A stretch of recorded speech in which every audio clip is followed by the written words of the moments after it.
በፕሮግራሙ ድጋፍ ከ42000 ሄክታር በላይ መሬት ከሰውና ከእንስሳት ንክኪ ነፃ መደረጉን በክልሉ ግብርና ቢሮ የተፈጥሮ ሀብትና የአነስተኛ መስኖ ፕሮጀክት ዳይሬክቶሬት ዳይሬክተር አቶ አሚኖ መሐመድ ተናግረዋል። ፕሮግራሙ ካቀፋቸው 23 ወረዳዎች ውስጥ ቢያንስ በዘንድሮ 35000 ሄክታር የተጎዱ መሬቶችን እንከልላለን ብለን ነበር ያቀድነው። ከእቅዳችን በላይ ወደ 42000 እና ከዛ በላይ የሆኑ ሄክታሮችን ከሰውና ከእንስሳት ንክኪ ውጭ እንዲሆን ያደረግንበት ሂደቶች አሉ። በተለየው መሬት ላይ የተመናመነ ደን እንዲያገግም የሚያስችሉ የጥበቃና የእንክብካቤ ስራዎች እየተሰሩ እንደሚገኙ አመላክተዋል። ከደን ጥበቃ ባሻገር የኑሮ ማሻሻያ ፕሮግራሞችን በመቅረጽ ድጋፍ ለሚሹና በተለያዩ የክልሉ አካባቢዎች ለሚገኙ የማህበረሰብ ክፍሎች ለእርባታ የሚሆኑ ዶሮዎችንና በጎችን እያበረከተ እንደሚገኝ ገልጸዋል። ለማህበረሰቦቻችን በርካታ የኑሮ ማሻሻያ ስራዎችን እየሰራ ነው ያለው። ሞዴል የሆኑ ጥሩ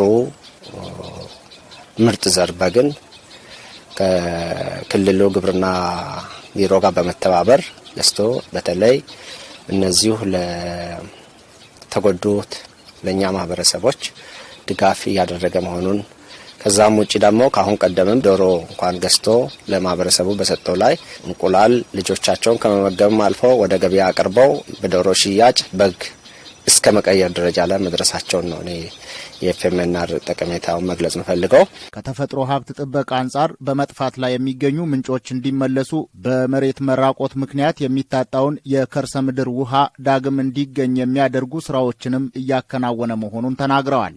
አርሶ አደሮች በስልጠናዎችና በስራ አማካኝነት ያገኟቸውን ልምዶችና አርአያነት ያላቸውን ተግባራት በሀገር አቀፍ ደረጃ የሚያጋሩበት ሁኔታ እንደሚፈጠርም አስታውቀዋል። በክልሉ ካፋ ዞን ገዋታ ወረዳ ሰንተሪያ ቀበሌ የሚገኙት ወይዘሮ ብርቄ መርጋና ወይዘሮ ሎሚቱ ቀነኒ በዝቅተኛ የኑሮ ደረጃ ላይ እንደሚገኙ ገልጸው በፕሮግራሙ ድጋፍ ኑሯቸው መሻሻሉን ተናግረዋል። በጎችንና ዶሮዎችን በስጦታ ከፕሮግራሙ ተረክበው እያረቡ እንደሚገኙና ካረቧቸው እንስሳት መካከል ሸጠው ኑሯቸውን መደጎማቸውን ለጣቢያችን በሰጡት አስተያየት አመልክተዋል። ከኤፍኤምኤንአር ባገኘው ትምህርት መሰረት የተሰጡኝን ዶሮዎች እንከባከባለሁ፣ አመጋገባቸውን እከታተላለሁ። አሁን ላይም እንቁላል መጣል ጀምረዋል። መኖዋቸውንም ሆነ ውሃቸውን በጥብቅ በመከታተል በአግባቡ እየተጠቀምኩ እገኛለሁ። ከዶሮዎቹ እንቁላል ሽያጭ ከማገኘው ገቢም ልጆቼን በአግባቡ እያሳደግኩና እየመገብኩ እገኛለሁ። አብዛኛውንም ወደ ገበያ አውጥቼ በመሸጥ ጥሩ ገቢ እያገኘሁበት ነው። በእውነቱ በዚህ ስራ ራሴን እየቻልኩ ነው።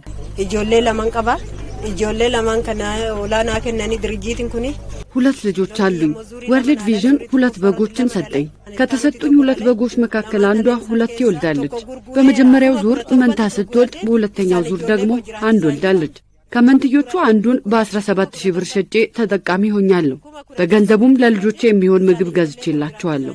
አሁን ልብስና ምግብ እየገዛው ያለሁት በዚሁ ገንዘብ ነው። አቶ መንግስቱ ከበባ፣ አቶ እሸቱ ረጋሳና አቶ ግርማ ጫላ በበኩላቸው ፕሮግራሙ በማህበር አደራጅቷቸው የተፈጥሮ ሀብትን እየተንከባከቡ የሚገኘውን ጥቅም በጋራ እየተቋደሱ እንደሚገኙ ተናግረዋል።